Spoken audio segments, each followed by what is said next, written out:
दिन ढल रहा था, शाम होने वाली थी। आसमान लाल था और अंधेरा छाने लगा था।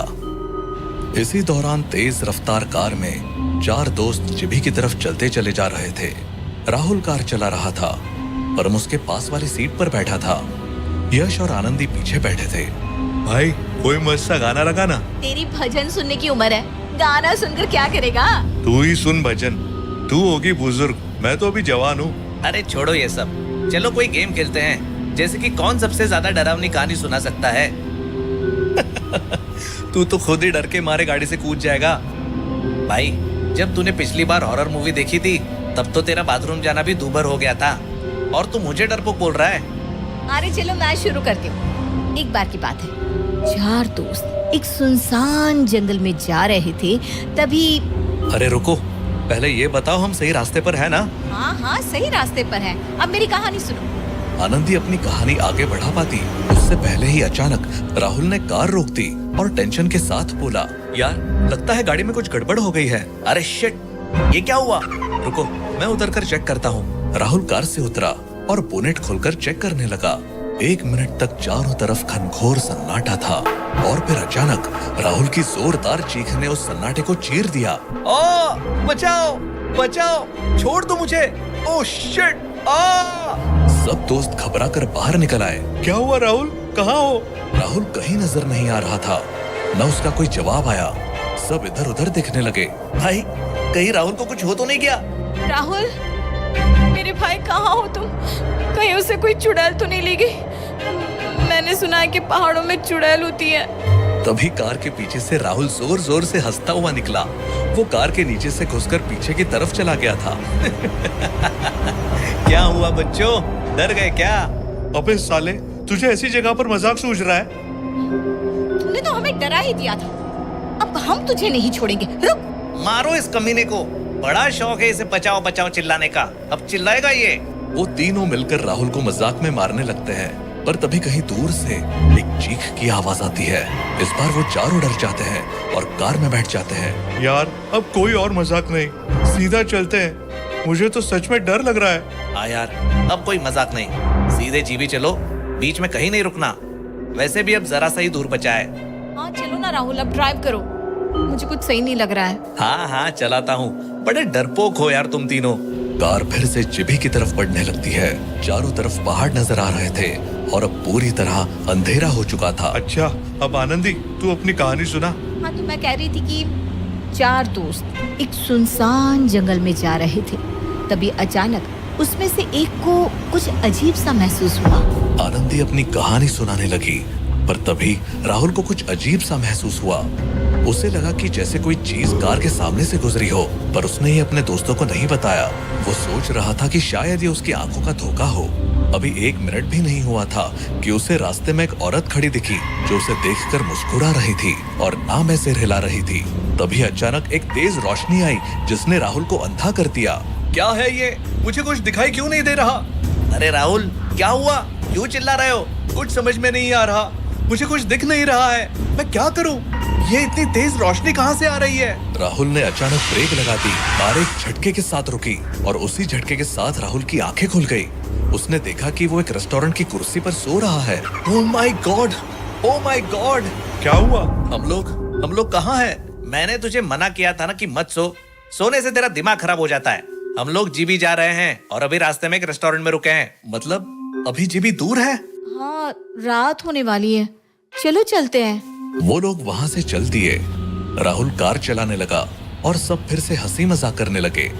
अच्छा अब मैं कहानी पूरी करती हूँ। तो चार दोस्त एक सुनसान जंगल में जा रहे थे, तभी एक दोस्त को अजीब लगने लगा। उसे ऐसा लगा जैसे पहले भी ये सब हो चुका है। राहुल को अचानक महसूस हुआ कि उसने ये सब पहले भी सुना है और इस रास्ते से वो पहले भी जा चुका है। उसे फिर से लगा कि जैसे कोई चीज कार के सामने से गुजरी हो, और एक बार फिर से उसे रास्ते में वही औरत खड़ी दिखी जो उसे देखकर मुस्कुरा रही थी और नाम में सिर हिला रही थी। ये सब कुछ पहले भी हो चुका है।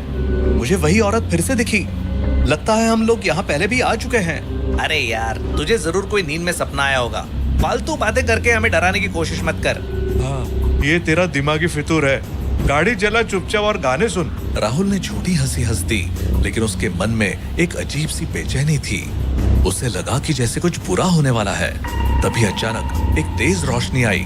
राहुल को लगा कि ये रोशनी उसे फिर से अंधा कर देगी, लेकिन इस बार ऐसा नहीं हुआ। इस बार वो लोग आखिरकार जिभी पहुंच गए। जिभी एक हिल स्टेशन था, तो वहां ठंड होना तो लाजमी था, लेकिन उस जगह की ठंड कुछ अजीब थी। उन लोगों को ऐसा लग रहा था जैसे उन्होंने कुछ पहन ही नहीं रखा है। वो हवा उनके शरीर को चीर रही थी। बहुत ठंड है यार यहाँ, चलो फटाफट कैंप लगाओ और आग जला दो। हाँ यार, कुछ अजीब सी ही ठंड है। उन्होंने जल्दी से कैंप सेट कर लिया और आग जला दी। चारों आग के पास बैठ गए और अचानक आनंदी को झाड़ियों से सिरसिराहट की आवाज सुनाई दी। कोई आवाज सुनाई दे रही है। कैसी आवाज? झाड़ियों में कुछ है, सुनो। सबने ध्यान से सुना। सच में झाड़ियों से सिरसिराहट की आवाज आ रही थी। तभी अचानक झाड़ियों के पीछे से एक साया तेजी से गुजरा। ये क्या था? तुमने भी देखा? हाँ, पर ये क्या हो सकता है? तभी झाड़ियों से एक जोरदार चीख की आवाज आई। सब चौंक गए और आग के करीब हो गए। अचानक आनंदी का फोन बजा। उसने देखा फोन पर कोई नंबर नहीं था, बस CG लिखा हुआ था। ये कौन हो सकता है? कोई नंबर नहीं दिख रहा। मत उठाना, क्या पता कौन है। तभी आग अचानक बुझ गई और चारों अंधेरे में घिर गए। चारों के सामने एक अजीब सा दिखने वाला बहुत लंबा और चौड़ा आदमी प्रकट हुआ। अंधेरे में भी उसकी काली परछाई साफ दिखाई दे रही थी। मेरे साथ चलो, तुम लोग यहाँ नहीं रह सकते। वो आदमी किसी भूत की तरह दिख रहा था, जिससे चारों डर के मारे कांपने लगे। तो तुम कौन हो और हम तुम्हारे साथ क्यों चले? क्योंकि ये तुम्हारी जगह नहीं है। उस आदमी की आवाज में कुछ ऐसा था कि चारों के रोंगटे खड़े हो गए। उन्होंने एक दूसरे की तरफ देखा और फिर एक साथ भागने का फैसला किया। भागो, जल्दी करो। चारों ने तेजी से भागना शुरू कर दिया। वे अंधेरे में बिना कुछ सोचे समझे इधर उधर भाग रहे थे, पर वो आदमी उनके पीछे पीछे चला आ रहा था। वो बार बार मुड़कर देखते और उसकी डरावनी परछाई को देख और तेजी से दौड़ने लगते। रुकना मत, सीधा भागो। रुकना मत, सीधा भागो। चारों तेजी से भाग रहे थे। उनके दिल की धड़कनें तेज हो रही थी। वो आदमी भी बिना किसी आवाज के उनके पीछे पीछे आ रहा था, मानो उनकी हर हरकत पर नजर रखे हुए हो। सीधे कार के पास चलो, हम लोग अब यहाँ नहीं रुक सकते। हाँ यार, मुझे मेरी जवानी में मरने का शौक नहीं है, जल्दी चलो। हे भगवान, ये कहाँ आ गए हम? ये आदमी हमारी मौत बनके हमारे पीछे ही पड़ गया है। बचा लो हमें भगवान। चारों दोस्त भागते भागते आखिरकार कार के पास पहुंच गए। उनकी सांसें फूल रही थी और दिल तेजी से धड़क रहा था। जल्दी से कार में बैठो, हमें यहाँ से निकलना होगा। हाँ यार, जल्दी करो, वो आदमी हमारे पीछे ही है। सब फुर्ती के साथ कार में बैठ गए और राहुल ने कार भगाई। मुझे अभी भी विश्वास नहीं हो रहा कि हमने उस भूत से पीछा छुड़ा लिया। हाँ यार, अब तो सीधे घर पहुँच के ही दम लेंगे।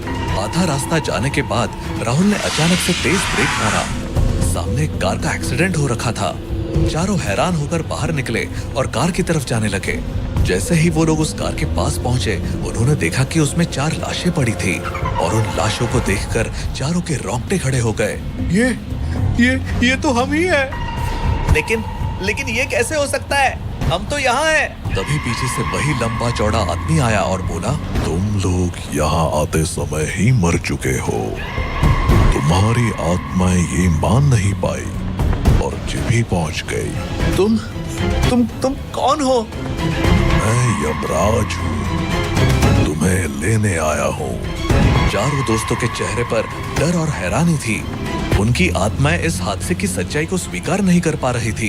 हम मरे हुए हैं, लेकिन ये कैसे हो सकता है? ये समय है तुम्हारी आत्माओं को मोक्ष दिलाने का। चलो मेरे साथ। यमराज ने हाथ उठाया और चारों की आत्माओं को अपने साथ ले जाने लगे।